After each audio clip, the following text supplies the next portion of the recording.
This episode is brought to you by Prime Video. In the small town of Holland, Michigan, nothing is ever what it seems. Behind the tulip festivals and pretty houses lay dark secrets that threaten to tear a marriage apart. Nicole Kidman stars in this darkly twisted thriller about a wife and mother whose quest to uncover her husband's secrets may get her more than she bargained for. Holland, streaming on Prime Video March 27th. Life is made up of many gorgeous moments. Cherish them all, big and small, with Blue Nile. Whether it's for yourself or a loved one, Blue Nile's unrivaled selection of expertly crafted fine jewelry and statement pieces help make all your moments sparkle. Blue Nile's experts are on hand to guide you, and their diamond guarantee ensures you get the highest quality at the best price. Celebrate a life well lived in the most radiant way and save up to 30% at BlueNile.com. That's BlueNile.com. Look around. You can find cars like these on AutoTrader, like that car riding your tail. Or if you're tailgating right now, all those cars doubling as kitchens and living rooms are on AutoTrader too. Are you working out and listening to this ad at the same time? Well, multitasking pro, cars like the ones in the gym parking lot are for sale on AutoTrader. New cars, used cars, electric cars, maybe even flying cars. Okay, no flying cars, but as soon as they get invented, they'll be on AutoTrader. Just you wait. AutoTrader. It's really cool.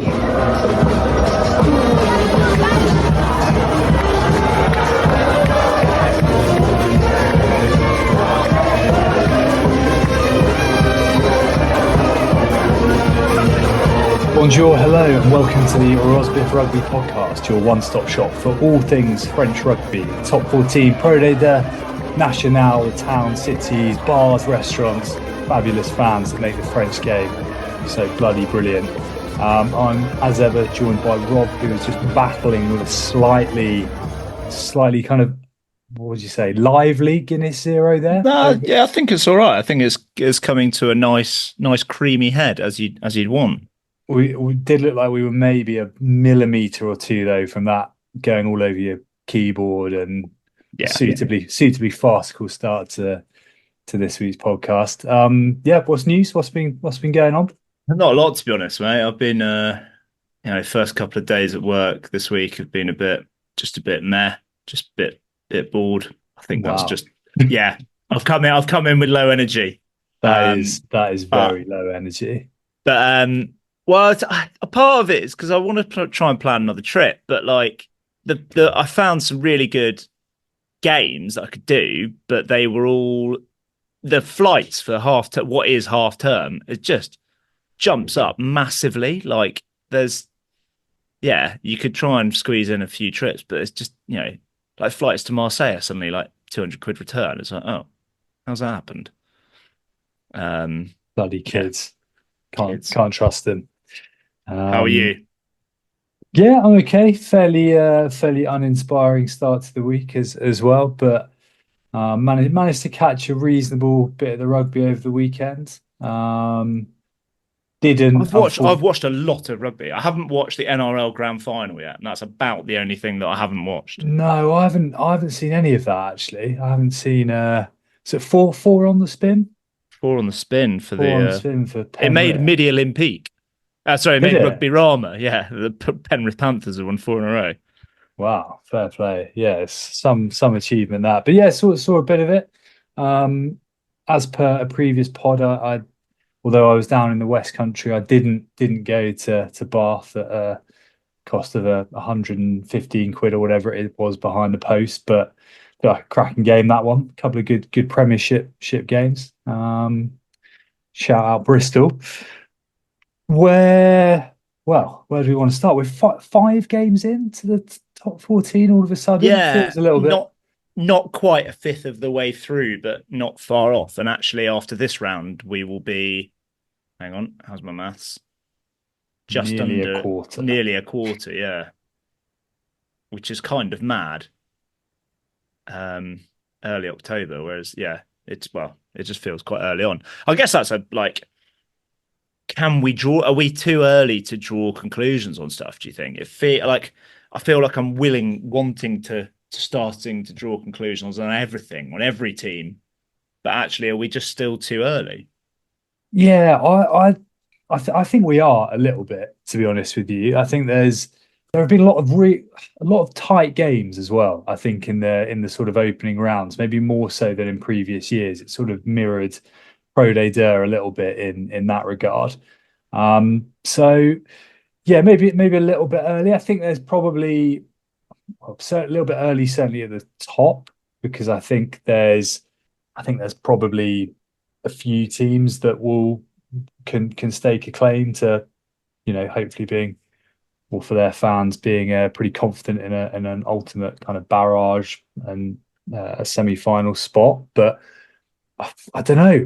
At the bottom, is it too early to say that Van is struggling? Like, is it too early to say Perpignan is struggling? Like, yeah, I honestly don't know. I guess if you think about it, this time last year, or 5 games in, well, this time last year, we were just about to have the World Cup quarter final, I think. Most heartbreaking weekend of rugby ever, as France crashed out. But I think this, after 5 games last year, like Pau were probably top and they finished 9th.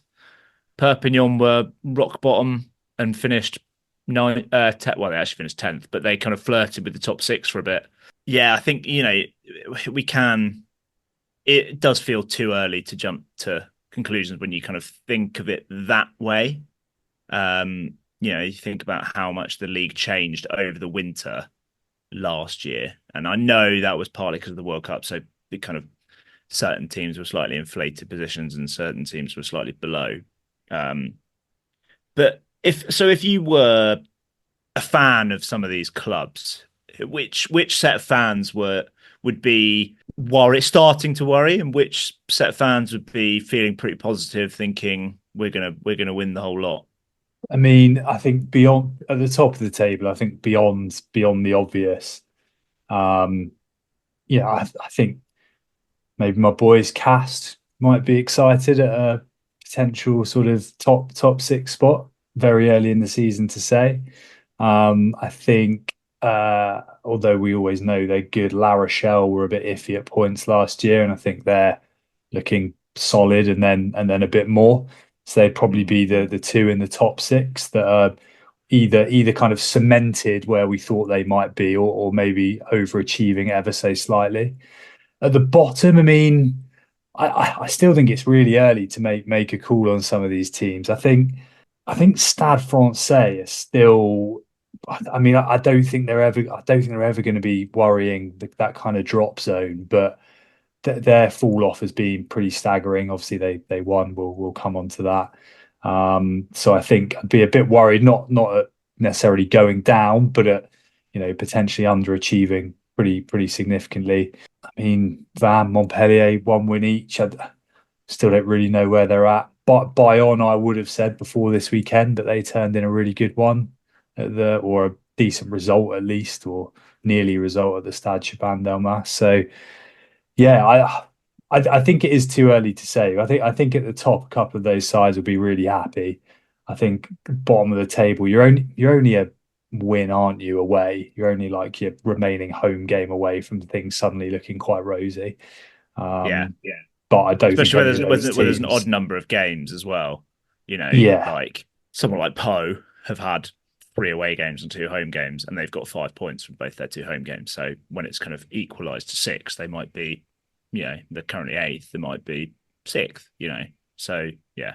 Yeah, the other thing that I think does keep it quite interesting is the winning bonus point situation in France, where it's difficult, isn't it, to get a winning try scoring bonus point. You have to have it's 3 more tries in your opposition, right? 3 more, yeah. So La Rochelle clinched theirs in like the 82nd minute this week. Yeah, Big Ronan was loving it, wasn't he, on the sideline? But I think that in itself, okay, it's early season, but I think that keeps things a little bit tighter between the kind of haves and have-nots and the winners and winning not quite as much. You don't quite get those massive deltas opening up through the season. Yeah, it's all pretty fun, really. And I guess you touched on them as one of the more positive ones, but I've the question I've got written down here, if we dive into the games, are Toulouse in crisis? 2 losses in a row. Well, yeah, maybe they are, but who do you call in a crisis? You call the man who's been mucking about. He's probably a Ghostbuster as well, let's be honest. With Lionel Messi and LeBron James and whoever else it was on his grand North America tour. I don't think they're in crisis. I think they're a little bit patchy. I think they have underperformed slightly, and I think without laying too much at the door of one player, I think like these guys who truly are the best. I think it was O'Gara, wasn't he? An interview with Rugby Plus, might have been Jim Hamilton quite a while back, said he's like a 10-point player. Yeah, and that's kind of where like 10 points in every game. I know it's an incredibly simplistic way of looking at it, but I think it just shows how, even the your Miafus and Flamonts and these guys who are they're magnificent players, they still don't quite have the impact of someone like that. And they've had, like Willis has missed a couple recently. I don't think they're in crisis. I think they still got a couple of players come back. So they've still got Chocobares and Wankers Malia as autocorrect likes to call him. How long Cyril buyout for as well? Quite a while, I think. He's proper long term, isn't he? It's a shame. I guess I thought the one when you were saying laying it all on one person, I thought you were going to refer to the absolute mincing that Joel Merkler received at the weekend, and then I guess Dorian Aldeguerri. I think while not in crisis, they got really tuned up by Castres at scrum time, really tuned up. Not often we're right on these things, but we have said it for a while that if there was a chink in the armor, it's definitely at scrum time. Yeah. And I think, I don't know, it could have cost them in the Heineken Cup final last year. Maybe not got away with it, but kind of got out of it on a nice warm day. Cass, let's not forget as well, like a serious scrum. Yeah. I mean, I think you look at, in theory, the problems England have had and or going to have at tight heads. I think to most, mate, they're fine. Well, I think I'd rather have Will Collier. I think I probably would. Coley, mate, he's a legend. He is a legend. I'd still rather have a bloke who's chewing up the top 14. But just, I think, brilliant signing. Always was going to be fantastic. That's bearing out. They're a proper, and Cass are looking great. They're playing some fabulous rugby. The one thing that I would temper both sides of the argument with on this, in terms of Toulouse in crisis and Castres are going to win the league, which you seem to be angling for. Castres and the Champions Cup as well. Yeah, Castres have won that game 6 times in a row. So that the derby game at Stade Pierre Fabre, they've won it 6 times in a row. So it's nothing. My point being that it's not out of the ordinary. It's not a sign of, one of them being crap and one of them being amazing. It's just kind of how that fixture goes, I guess. But that said, I think it wasn't quite a full noise Toulouse team, but it was a pretty strong team. It was pretty much given what they can put out. No Aki. I think that's quite key. Okay. I mean, it's one player. Yeah, but they I kind of pose the question that I think they might be better off. I personally prefer seeing Ramos at 10 and Kinghorn at fullback rather than Entomac at 10 and Ramos at fullback. I just think you get the best out of your best players there, and I am still an Entomac skeptic, or at the more skeptical end of Romain Entomac. However, my skepticism has been fully turned on Teo Entomac. I thought he was brilliant on Saturday. Was awesome, wasn't he? Yeah, he had a proper day out. I saw some of the stats somewhere on him. It was, I don't know, he made like 140 meters, and you can read into these things, but he's not making those runs from fullback, is he? Like, no, some of them was like base of the first try was base of the scrum, charging forward and then just opening up the space. But it was pretty good. Another game that I saw this season, not the Bordeaux one, obviously, because he didn't start. It must have been another one. But yeah, he's really impressed me, actually. I thought he was a Nepo selection. Hashtag Nepo rugby. Well, I mean, they need Nepo Laulala. That's what they need. I'm not going to make any apologies for the link between Nepo babies and Nepo Laulala. It just works for me. But also the man opposite him was, I think, in line. He was in the top 3 in the shortlist for Player of the Weekend. Another barnstorming performance from Abraham Papali'i, who is class, isn't he? As things stand, probably Player of the Season. Him or Louis Bielbiaré. Yeah, he's been awesome. It's just everything you want from like a French league number 8. It's just aggressive, engine for days. I'll be honest, I can't say I knew much about him before this season. He was fabulous. Look, I think with Castres, like I don't think they're going to win the league. I'd love them to. They've probably done it more times than they should have done in recent memory. How close can they get? I guess that's the question. Well, I think for me, and this probably, we spoke about this at the start of the season, I could see Castres, if they got like a home semi-final, it would be really hard to beat them. I think if you're not playing Toulouse, barrage, because all the semis are in. Oh, they are, aren't they? Yeah, they are. Okay. Yeah, but if they get 3rd or 4th and get a home barrage, then they're in the then it's a mix. It's not a lottery, is it? But you're in the mix, yeah. Yeah. But no, they're good, and you'd like to think they're going to get better. Need to start winning a few on the road. Like, that is untested thus far. They could have lost to Racing in the first game of the season. But yeah, good to see him doing well. Apparently, I did see some footage. Well, maybe we'll talk about it later. The pre-game drone footage from the stadium, which was very cool. Yeah. Everyone had gone quite early on the pre-game drinks at Castres. The place was flying.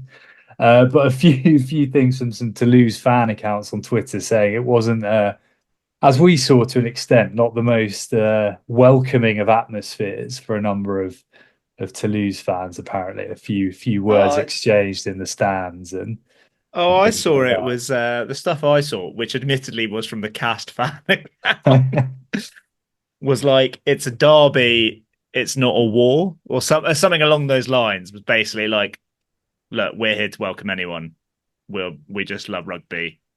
We want to win. It's a derby. We're not here to, I think maybe it's like, it's not hooliganism. Like, it's not Millwall versus West Ham sort of thing.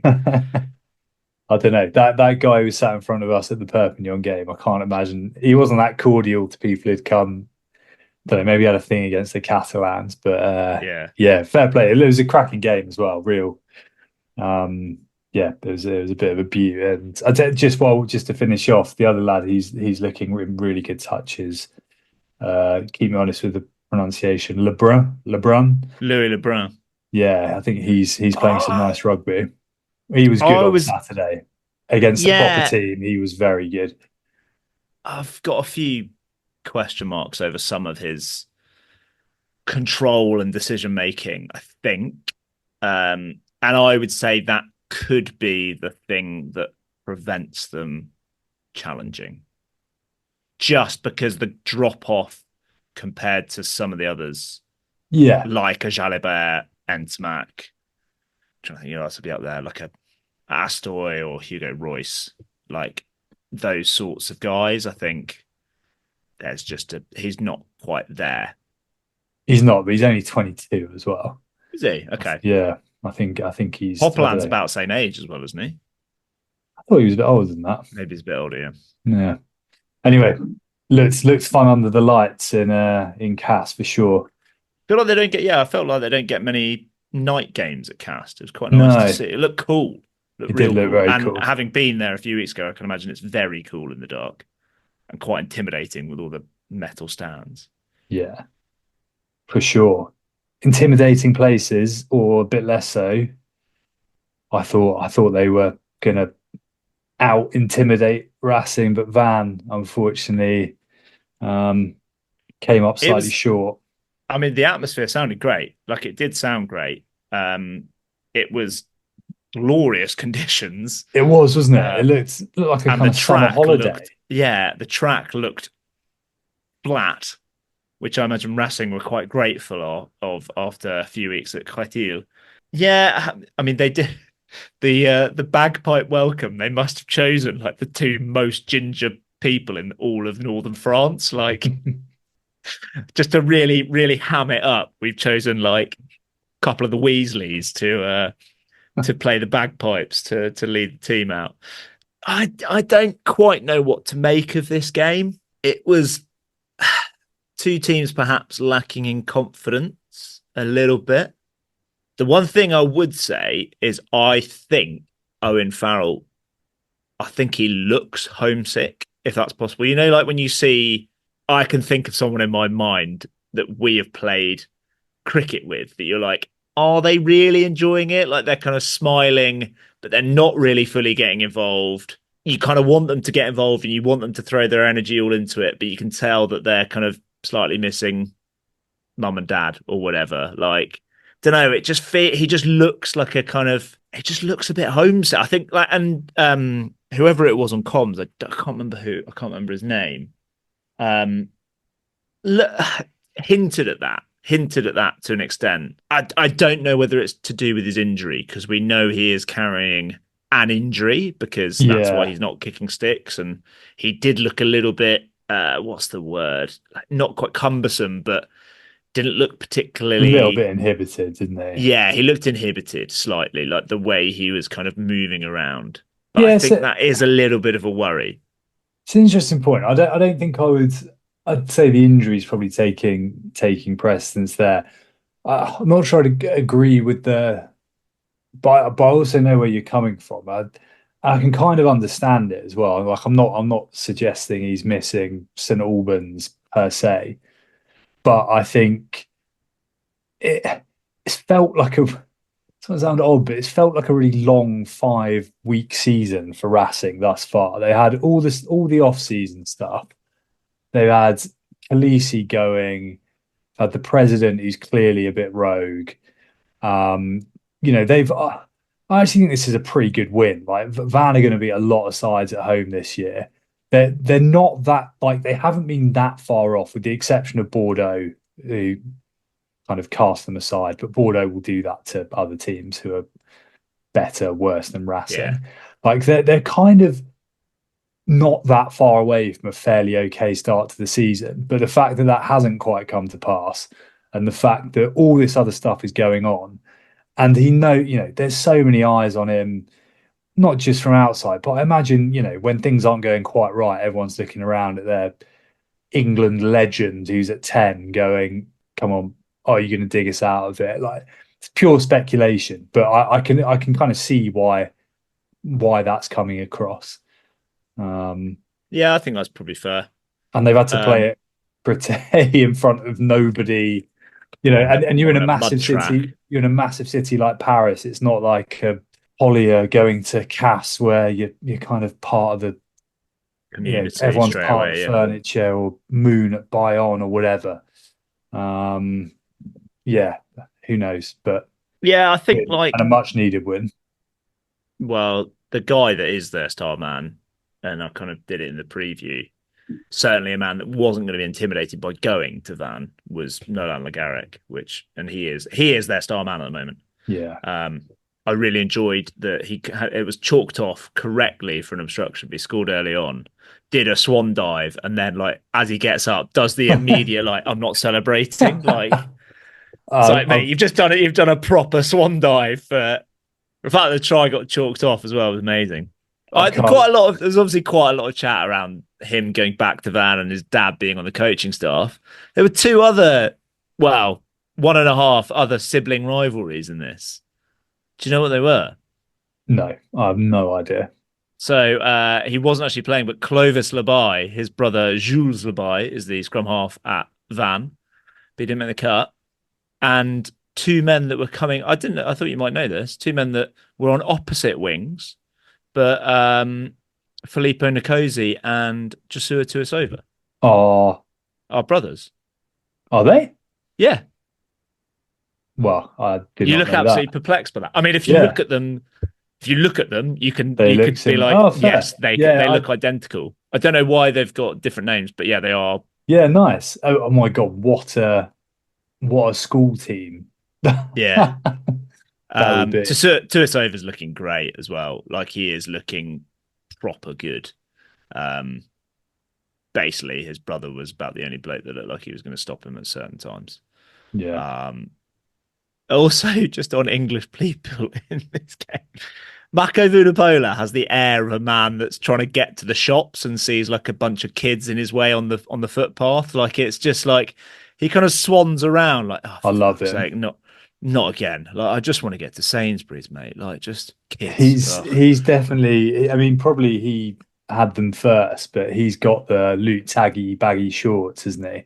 Yeah. It's such a look. I mean, he's had a wicked start. He's been awesome. Yeah. They lost their first scrum of the season in this game. In the second half. I saw that. Yeah. I think. Look, I still think it's too early to judge where they're at, but they probably need to. When's their next?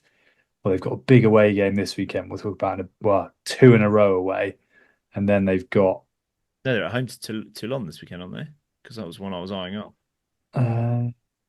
Well, Racing are. Yeah. Oh no, sorry, I was talking about Van. Oh, right, okay, yeah. I think Van need to win their next home game, which is in a couple of weeks against Castres.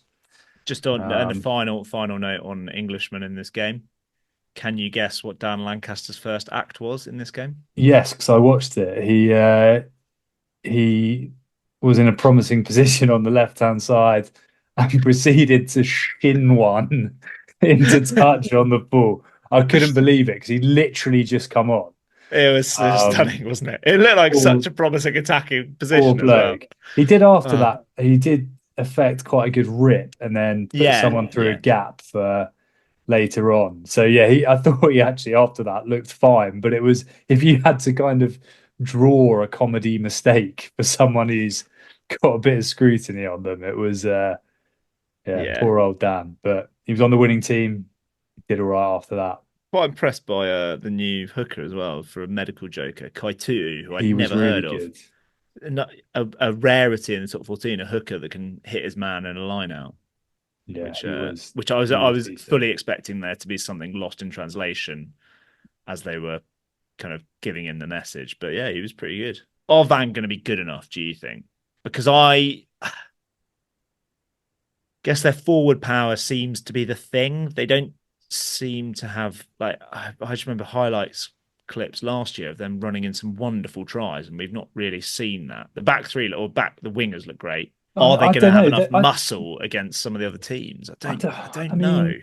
Maybe not, but I don't think they're going to be. I think they might stay at the very least stay in the hunt a bit longer than Oyonnax did last year, and I hope they do.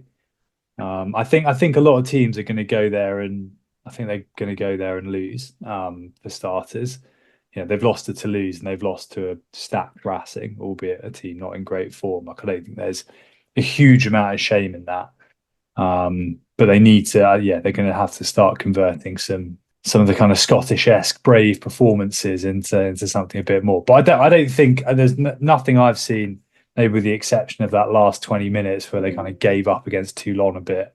Few weeks ago, I wouldn't say they've looked out of their depth for a team there for the first time. No, they don't look out of their depth. I just wonder. I don't know. There's to your point, whether they're going to have enough. Yeah, and when we're talking about enough in very basic terms, people are going to start getting injured, having to rest guys. Like, is this as good as they're kind of going to get? I don't know. Maybe not. We'll see. Next on your agenda. Are Montpellier actually just a bit rubbish? Yeah. I mean, I don't really... They lost, what was the score? 29-20 at Stade It wasn't Francais? a particularly inspiring game. No, apart it wasn't. The Dakawanga try. And Carbonell looked pretty good when he came on. He did. Yeah, he looked really like good. He changed the game quite a bit. Zach Henry's struggling a little bit, I think, this season. Which is a shame. Play for so long. Yeah. Because that Montpellier team... Yeah, okay, that's not got all the names. There's a few Saffers, but where's Serfontaine been? No Ryan Ack. But yeah, there's a few players missing, but they're just, I don't know, they just don't really do much. Like that, it seemed to be they were playing for long range penalties to an extent. It didn't really. There's just I didn't see enough of the. I've not seen enough of them this season at all. I've not seen a full game of theirs yet, but I haven't seen anything to suggest that last year was an anomaly. Like I think actually they are going to be double figures placing, and I don't think they're going to threaten. Last year there was a moment where they clicked, kind of January, February, March time, I think, where like they could suddenly like go on a run and make, I think it was 6 wins in 7 or something, wasn't it? I think they could be quite a long way from that this year. I just don't think that's in them, and I think they will be 12th, 13th, 11th. Like that's going to be where they are. Yeah, I think you're probably right. We've said it for ages. They just appear to be a team that are so much less than the sum of their parts. They don't appear to be particularly well coached. Like I don't know, what is their, I don't know, the last season and a bit now, but what is their thing? What is their approach? I don't know. Pretty good, but Scrum is okay. I think they're for all the good back row riches and, or maybe not riches, but there's obviously, there's a bit of money on the table there. Like they look a little bit kind of lacking at 10 when you look at the quality of other 10s in the league and backup halfbacks as well. Yeah, but again, I still think it's early to call any of these guys, but I think you're right. It doesn't feel like an anomaly anymore. Whereas last year you were kind of going, this is hilarious. What's gone on here? Yeah, all a bit bizarre. Next year they'll probably challenge for Champions Cup. Haven't seen much to suggest it thus far. A team with slightly differing fortunes, who very much are playing like the kind of star roster would suggest. La Rochelle I think they look really good again. I think they look really good. I've been pretty negative on everyone so far, but I actually think I think La Rochelle are dangerous for a lot of people, and I think they could really, well, as we saw with Poe, I think they could really blow some teams away. Yeah, they've they did. It sounds silly, doesn't it? Because they got to the semis or whatever last year, but they did really wobble. They kind of they like staggered, didn't they, into the barrage, then beat Toulon. But I don't think anyone thought they were anywhere near at their best. I think the thing that kind of, it was a little bit unfair, but seemed to sort of sum it up last year was a lot of these guys who have just been the fulcrum of that team, like your Aldritz, Uteni, all these guys all looked a little bit, just maybe a bit cooked last season. And they look nothing summed it up better than than when Greg Aldrich got done by Damien Penaud. I thought that's where you were going, but that kind of summed it up for me at that point, because they did look knackered. I mean, the round trip to Cape Town probably didn't help, and that was their second round trip to Cape Town of the season off the back of a pretty bruising World Cup. But yeah, we've said it quite a few times. I think the main thing is that they've got a lot of players back from injury. It feels like they were maybe not cooked, but a few guys were kind of carrying niggles or not at their best. The guy that suddenly looks back to being a good player again is Jonathan Dante to me, because he's one of those players that when he doesn't look good, he just looks a bit blunt, but he looks lean, and he was getting involved a lot, because he looked pretty lean at the start of the season, and he had pretty bad concussion again, but he was getting involved a lot. Even like towards the end, he's like kind of yards after contact, and I looked at the bloke that was trying to tackle him, and it's Semi Randrandra. Like that's, in the 80th minute or whatever for their try. That's pretty impressive, which is nice to see, because he is at his best. There aren't actually that many of that style of 12 that are that good at international level, and I think he's a kind of real point of difference for La Rochelle and France on that front. Yeah, agreed. Pretty convincing over Lyon. 96th sellout in a row, I believe, at the Marcel de Flandre. So a ticket there looking vanishingly rare as ever. Yeah. Bayonne also back, looking good, couple of tries. The one thing that my question on La Rochelle, which I'm not going to answer now, is who is there? Do they know who their first choice 10 is? I don't think they do. I actually think they want it to be Hugo Royce, but I think because he started the last 2 home games, but we will see. I think actually they probably, if they had a Champions Cup final tomorrow, I reckon they go EI West. They'd probably want it to be one of Hastoy or Royce, but yeah, we'll let that one play out. Nice. Your boys Po had a little bit of a tough start to the season, and they were edged out in last kick of the game, wasn't it? Yeah, it was beyond the red. Antoine Dupont, who was pretty good at the game we watched. He looked pretty good. Man came from Aurillac in the off season. Seems to be good. He scored all the points, all 11 of them. I don't know how it was so low scoring. Like, it was glorious sunshine. You got 2 teams that like to chuck it about. Although Perpignan's defence has been pretty good this year. How it was only 11-10, I don't know. But that's probably one that got away for Po, to be honest. Yes, because the lack of points for Perpignan is worrying, I think. I think if you can only score 11 points against Po when Po come to town, I think Po are going to be slightly better at home, but away, they've not been the most watertight in defence. And if you can only score 11 at home against them, that's a little bit of a worry. Yeah, although I think Perpignan are going to be right. I think they're going to be right. I think they're going to be. They might not hit the dizzying heights of challenging for the top 6 as last year, but I think they'll be challenging for Champions Cup. I don't think they're going to be looking downwards. Yeah, it seems to be pulling things together nicely. They've got a lot of the basics. They've also, I mean, we spoke about Solo Tuolangi, but they're also without 2 guys, the South African lad in the back row, quite a few months out. Pantonda, I think she's 3 months at least. Oh, really? And I think Jake McIntyre as well. Oh, crap. They've kind of covered that because Okanya's playing really well, although McIntyre was great and the partnership he had with Echo Shard last year was electric. And they've got Tommy Allen.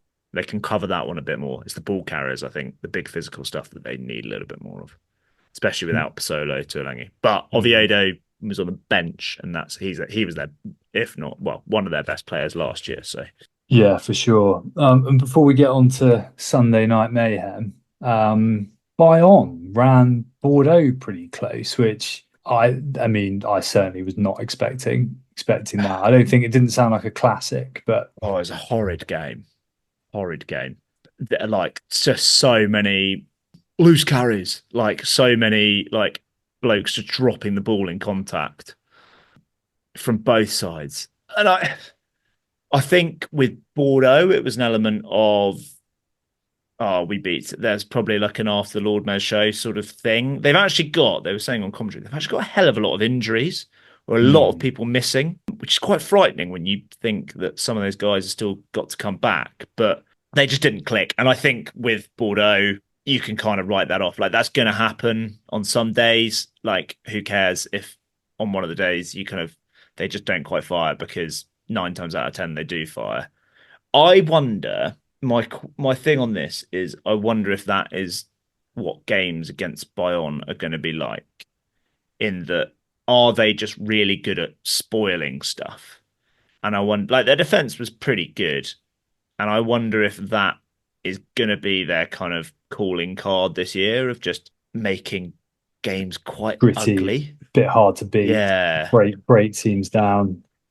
But maybe. That said, I don't think they've got. I think, yeah, okay, they can have a decent maul and they can have a good defense and make themselves hard to beat, and they've got 2 very good goal kickers. But I just think that they themselves lack so much fluency and plan ball in hand. They didn't show anything, and their skills were just so bad. They dropped the ball so many times that I think maybe they'll have a few scrappy games. Like that game against Perpignan in the first game of the season was just a horrible game, and they edged out with long range kicks from Lopez and Sagons. Like, I'm not feeling very positive. I know I've not been positive about many people.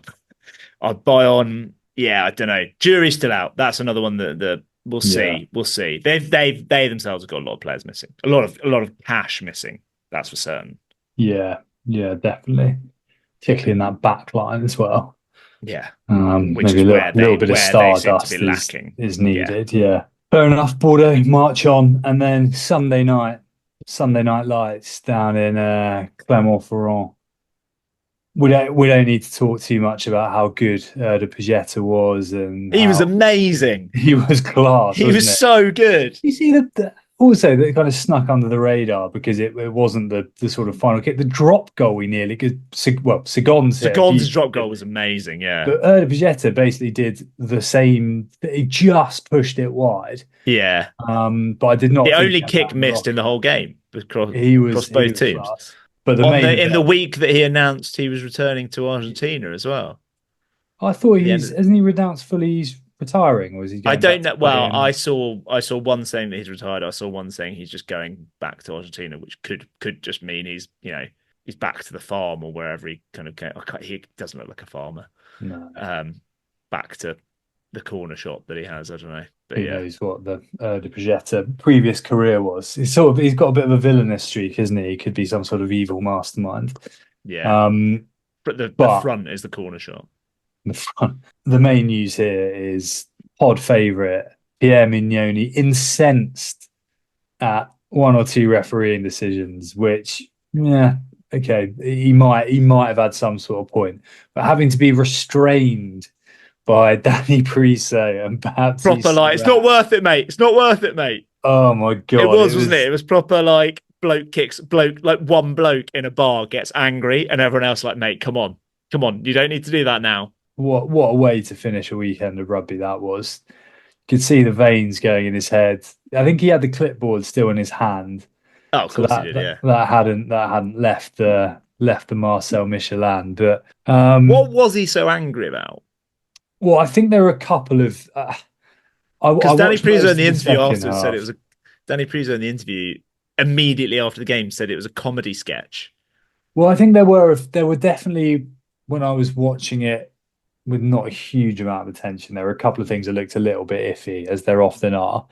The last play or near enough the last play of the game, Toulon rumbles forward maul on skates sort of thing, and it looked like it was one of those. It was, had they kind of sharded off the Clermont defensive maul so much that essentially it wasn't a maul anymore, because basically Fritz Lee came around the back and just tackled the bloke. Was it part of the same breakdown? There was them, which I think was arguably more egregious. The entire back line were about 3 yards offside for the next phase when the scrum half passes it. It is outrageous. And then the last bit, which they went mad at, which was because I think they weren't happy with Lee's position, but he got the jackal turnover or was affecting the jackal. And Abadi comes in from the side, which in normal time you didn't really see. But that's a penalty. He's basically come at 90 degrees. So he was bad. He didn't have a good game. He was really bad discipline all game, actually, Abadi. He did not have a good game. It was a strange one. I think, from the bits I saw, with the exception of de Pagetta, I think Toulon would have been really pretty fair value for an away win. It did feel like they were kind of going against the tide a bit with the referee and things like that. But also Baptiste Saran, I think, did you see his kick? That made me genuinely, I was drifting off, as it seems to be my habit on a Sunday evening, and that genuinely made me sit up. I've never seen that. So for anyone that hasn't seen it, it's about 45 meters. He's taking a penalty. First of all, I didn't know he kicked, and I had to look back. He was did quite a bit of kicking at Bordeaux, but he's not done much at Toulon. It falls off the tee. It's a penalty, isn't it? So it's 45 minutes, but it falls off the tee. I reckon about 2 seconds before the shot clock's done. I think they were saying 5, but I think it was less than 5. It's thin. And he just steps back and wallops it, which, bearing in mind his run-up, generally, the run-up 2 steps. But the run-up he has marked out anyway is about 15 steps. It's a full run-up, and yet falls off the tee, step back, wallop, 45 meters straight through the middle. It was... And it's hammering it down. It was extraordinary. It was very good. He is carrying them at times, because you've got, talking of players with And obviously you can't have a ball fall off a tee with a kick, certainly in France, without making reference to Paolo Garbisi, who might as well have not been on the pitch. I think I saw a headline in Rugby Rama saying the game passed him by. Like, he is not doing much, and what he does do is he's not doing well. And then they've got Sanzel, who is just a weird player. Like, how is he getting into that back? Like, he seems to be like best ability is availability sort of player. Like, I just don't see how he fits in, like what his role is. It's just, but Serran every game is just Toulon's best player by quite. But Payao was amazing as well. I think he's properly classy. They just need to get bigger on the pitch, or Enzo Hervé. I think they just need a proper 10. Garbisi's doing nothing, and hopefully get. I think they should play Payao at 12. But yeah, they've got so many options. Yeah, they have, and they're a minute away there or whatever it is from being joint top or top of the league. Like, I think they're a proper side, but I feel like Garbisi sums it up because he can be so brilliant, but he just consistently is so. He's just hot and cold, isn't he? And he's I don't know if his hot is that hot. Like, I think it's not like a kind of 2015 era Finn Russell where hot and cold is like, or Danny Cipriani. Like, it's the hot is kind of quite assured, accomplished. Yeah, quite a good 10. And then the cold is just what is like just nothing. It's kind of a meh version of hot and cold. He's a top 14 winner, isn't he, at 10 with Montpellier? Yeah, true. Kept Andre Pollard on the bench. So, but yeah, I take your point. Looking ahead to this weekend, the one that really stands out for me, Montpellier host Vannes. Yeah, on Saturday afternoon, and I think, I don't know, that just feels really big because if you're Montpellier, you can't be losing to Vannes at home. But we could find out if Montpellier really are just a bit crap. They'll be really targeting that. Elsewhere, Racing Toulon at Créteil, I think again feels like a lot riding on that. They've be quite a good, it feels like a good opportunity for Racing to steady the ship a bit. That one's on Premier Sports. There's only 3 games on Premier Sports this weekend. Saturday night game hasn't made the cut. Oh, really? Which is Bordeaux v USAP, I think. So it's not going to be on TV. No, the late game on Saturday is Toulouse Clermont. Which is only notable because it's the return of Tony D. I think that's going to be a pretty comfortable win for Toulouse, and they've sold out already. But yeah, the fact that he might be back that's going to draw all of the headlines. 100%. Bayonne are in San Sebastian, if I'm not mistaken. They are in San Sebastian, La Rochelle. Yeah. Good weekend. Probably still a flight out to Biarritz or Bilbao going for anyone who wants to go rogue. I looked a couple of weeks ago and it was about £100 return flights. Flying back from San Sebastian Airport to City Airport on the Sunday, but which is quite a niche route. That's executive travel, if ever I've heard it, that. They'll buy a plane. I would love to be there. I would absolutely love to be there. But I think that could get that. Well, we know Bayonne's record at the Anoeta is not fantastic. And I think this La Rochelle team is exactly who you don't really want to be coming to town. You're skirting around it, Richard. There's one big game this weekend. Is that down in the Pyrenees? The Rosbeefs derby. Pau versus Castres for some early bragging rights. Yeah, we're gonna have you, mate. Yeah, we'll see. Castres could do with an away win, couldn't they? I think they'll fancy it. It'd be interesting to see who they put out. Pau by 20, mate. Pau by 20. 20? Yeah, it'd be hammering, mate. We'll see. I think they'll if Castres go full noise, which they may well not after that game against Toulouse. I think they'll beat them up front for sure. But we'll see. And then just to round it out, Lyon Stade Francais Sunday night. Sunday evening doesn't really excite me. Doesn't get the juices flowing. Certainly less than the equivalent fixture did last year.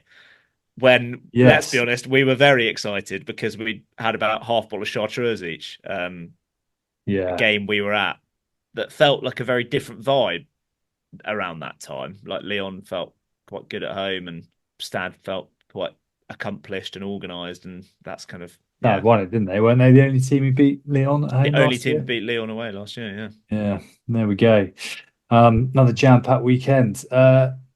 We're not going to touch on Pro Day there because we were really punctual and did it in our last podcast a week early. So is it fair to say if you want to get some real insight on that, go back a week? Brie versus Biarritz is the big one. Yeah, that's all you need to know, really.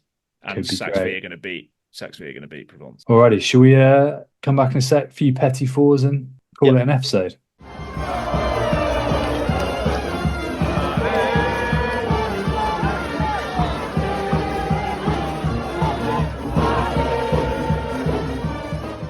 Okay, I've forgotten, before we go into the petty fours, we unlike the part-timers in Pro Day deux, Nationale did not stop this weekend. Although slightly been really used to some real tight ones. They're a little bit more one-sided this time. Chambry beat Narbonne pretty comfortably. Albi, good win away at Tarbes. Bourgoin turned round. They got absolutely thumped the week before, didn't they? Yeah. Got nilled away. And then Rouen rounded out the Friday, beating Langon. Probably the big headline result, our favourite Rosbis club, Carcassonne, lost away up in Lille, Marcon Barreul, and massive Parisians beat Périgueux, which means that, as it has been every week, the top of the table is wildly congested, and it could be anyone's game. But Chambry must be, after their win against Narbonne. That's a pretty good win, I reckon. Yeah, that's now first and sixth. I reckon Narbonne coming up. I reckon it's Narbonne coming up. Do you? Calling it now.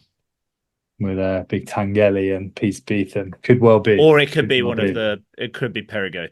Yeah, I never did find out who that massive name signing was. Maybe I dreamt. Do you know? I thought I had it during the week because I saw a team sheet and it had Yard on the wing, and I was like, surely it's not Marlon Yard, and it's not. It was a Frenchman called Benjamin Yard on the wing. But I wondered if that was kind of, you'd seen a team sheet without any first names on it and thought, they've signed Marlon Yard.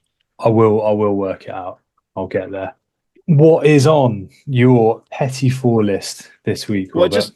I wanted to touch on, I feel like there was a lot in the English media about French rugby last week, but the one thing that was of interest, kind of outside the usual, what seems to be the kind of weekly discourse around French rugby versus English rugby.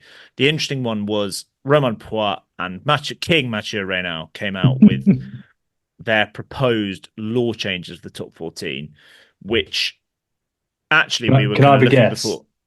Sort of mandatory cigars on side of pitch. Post-match, actually, I think you're fine. Okay. All right. Sorry. And must be worn with a pair of Ray-Bans as well. Must be smoked with a pair of Ray-Bans.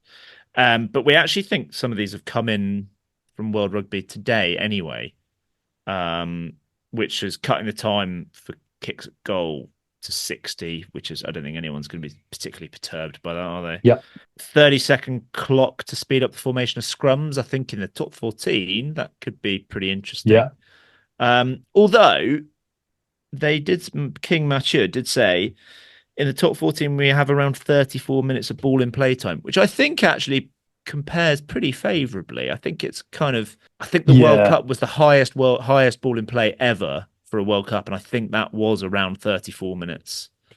Well, to go full nerd on this, it's not all exactly the same, but yeah, those two in particular are what World Rugby have been trialling, I think, in Super Rugby and maybe a couple of other spots, and that's being rolled out globally. And the combination of rules or law changes, whatever you want to call it, on average increased ball in play time by 2 minutes 30 seconds up to 33 minutes a match, which would still be below the average, I guess, for top 14. There you go. The one that I do like, that I think they should bring in across the board, and I think some people have said as well, some pundits have said, stopping the clock after a try, because I noticed it.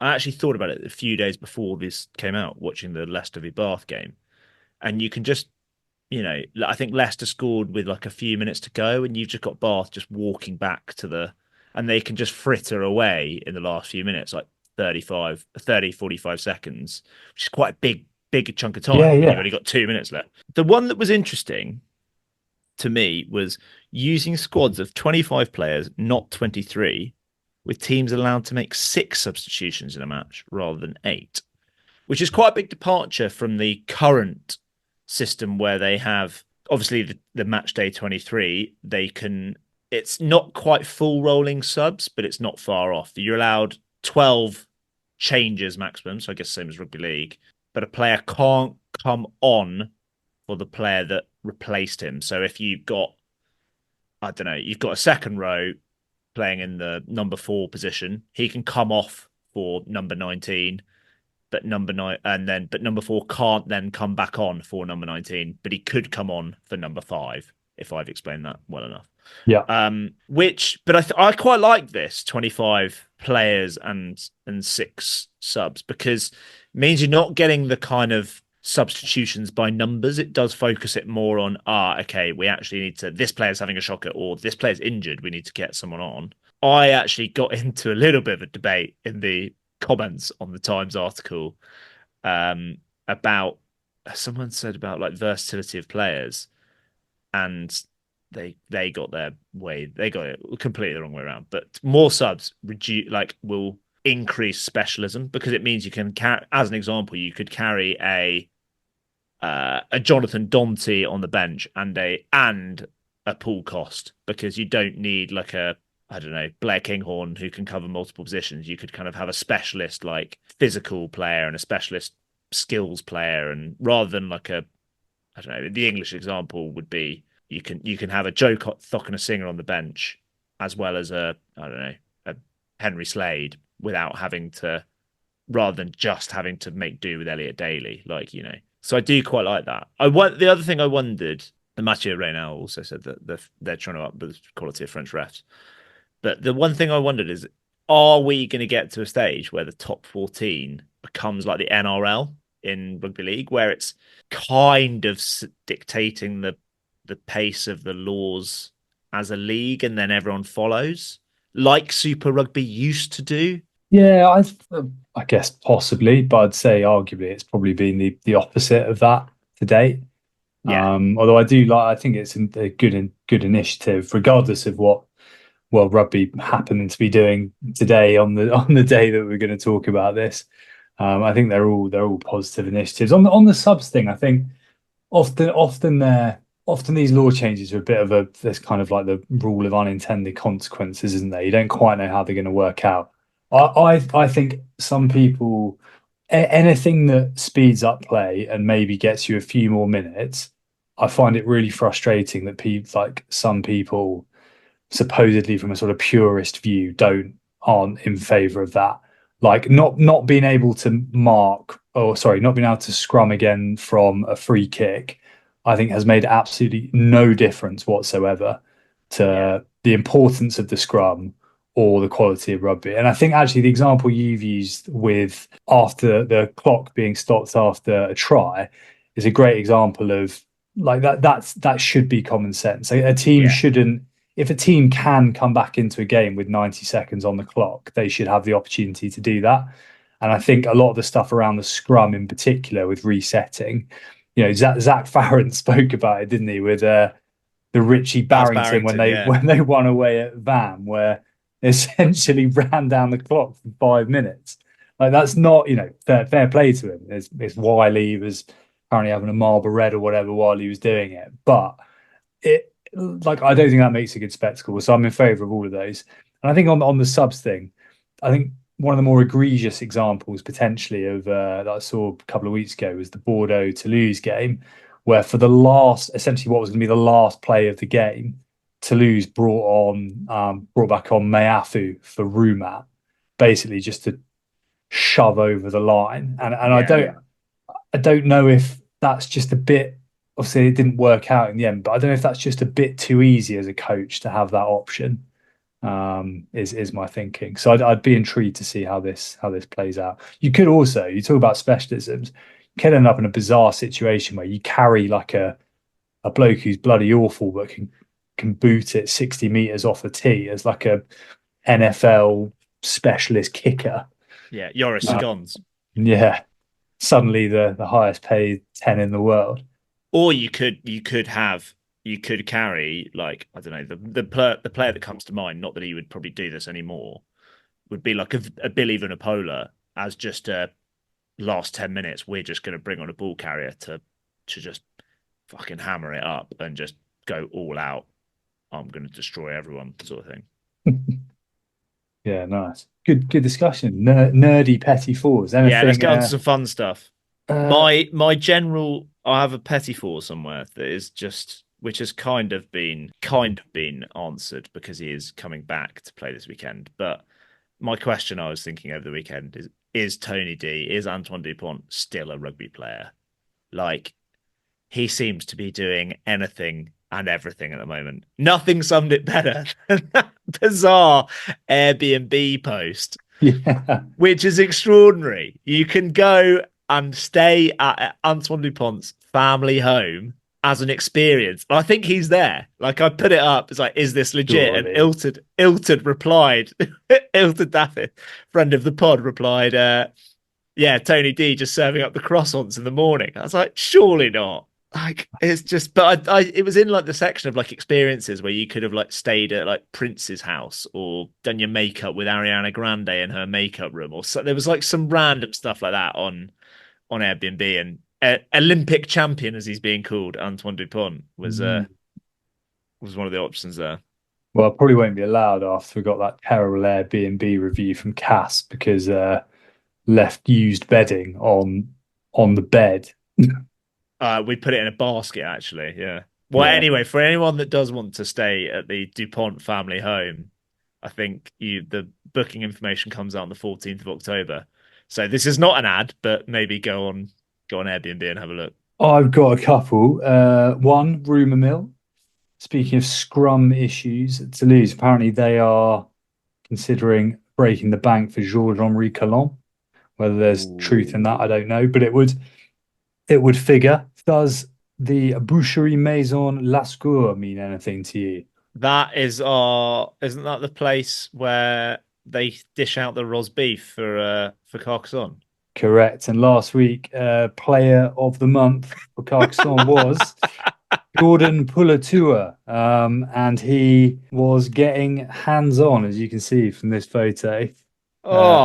Carving off a nice little Côte de Boeuf from that rib. So very nice. Congratulations to Jordan. And then the one other thing I've seen, which this is actually quite rogue, round 11 of Pro des Deux, which I think is maybe a month from... It's in November, I think. November. I don't know if you may have seen this. I think I know what you're about to say, but I haven't seen anything officially. Yeah. Between Dax and Mont-de-Marsan is taking place on a Saturday. Yeah. And are all the fixtures taking place on Saturday, or is it just that one? Well, thus far, it's only that one I can see. But it's also at Stajon DG. Yeah, they're moving it, which is quite flair. It is quite flair. I did, as ever, this was a social media announcement, and I did have a little look at some of the comments around it, which I believe my pidgin French would largely translate to like robbing greedy bastards or something like that. I think, yeah, because they're not far away, but it's also not.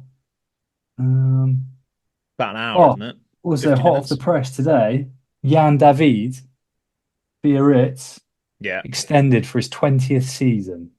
Oh my God. That is, wow. That's extraordinary. But that's me. One very exciting rumour for you and I, generally, that, well, possibly not, but El Siminzico could be no longer as of next season. Because Sam Simmons could be, well, there's a few other clubs in the hunt for him. The main one is for him to go and join his brother at Po, which I think would be very, very exciting. Very cool. Although how he gets quite a back row with him and Gorgadze, they're kind of quite similar players. But I think there's quite a lot of interest in Gorgadze. Yeah, unsurprisingly. Number 8 merry-go-round. I did see an advertising campaign from Bezier that was inspired by tobacco warnings. So it was like those kind of things that you see on a packet of fags, trying to stamp out insults to the referee, which maybe Pierre Mignoni didn't see, given he's banned smoking. So. Yeah, the other thing I saw, it was a very long official statement from Dijon Rugby. I can't remember their full Stade Dijonnais, I think they are. And from what I could work out, basically some new directors have stepped in to save the club, and they've had to, I think they've missed some of their sponsorship from last year, and they've basically been let down by sponsors. So they were at risk of having to liquidate or do a Blognac, basically, and go down the leagues. But I think the gist, it was a long old statement, and I didn't have the patience to chuck all of it into Google Translate. And there was nothing on Twitter. I think partly because it was kind of much ado about nothing. I think it was basically them saying, look, we've secured the future of the club for the foreseeable because we're going to chuck some money in. So good news for Sporting Dijon, or Dijon, sorry, Sporting Dijon are a football team, aren't they? But Stade Dijonnais, the dream of the Dijon-Macon derby lives on. Yeah, nice. Sorry, you mentioned in there one other thing I saw last week, which I haven't seen of any follow-ups to, but only Joe Takori signed to play for Blognac. Yes, I saw that. Which is coming out of rogue. retirement. There was some lovely stuff for his wife as well. Obviously, he was a former Castres player, so that was quite a big occasion. But imagine playing in Regional 1 and just he's still banging, isn't he? He's like 2 years ago he retired. He's still enormous. Yeah, he's a large man. France women beat Canada in the W15, which is, I think, a pretty big result. Canada are pretty tasty. Also saw, so we've literally got like a minute left. Apparently, the England women's team have lost once in 50 matches. Which is World Cup final. Is like fair play. It was also the World Cup final. Yeah, with 14. Yeah. Right, we're at time, mate. Should we leave it there? You can follow us on TikTok, X, Instagram, etc. I've been Richard. Give us a review, but only if it's a good one. I've been Richard. That has been Rob. We've been the Rosby for Rugby podcast. Au revoir. Au revoir.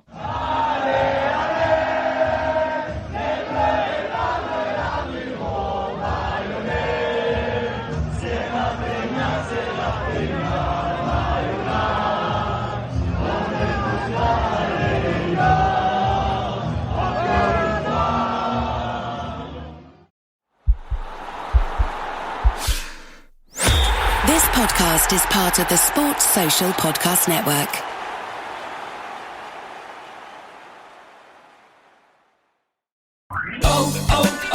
O'Reilly. You need parts? O'Reilly Auto Parts has parts. Need them fast? We've got fast. No matter what you need, we have thousands of professional parts people doing their part to make sure you have it. Product availability. Just one part that makes O'Reilly stand apart. The professional parts people. O'Reilly Auto Parts.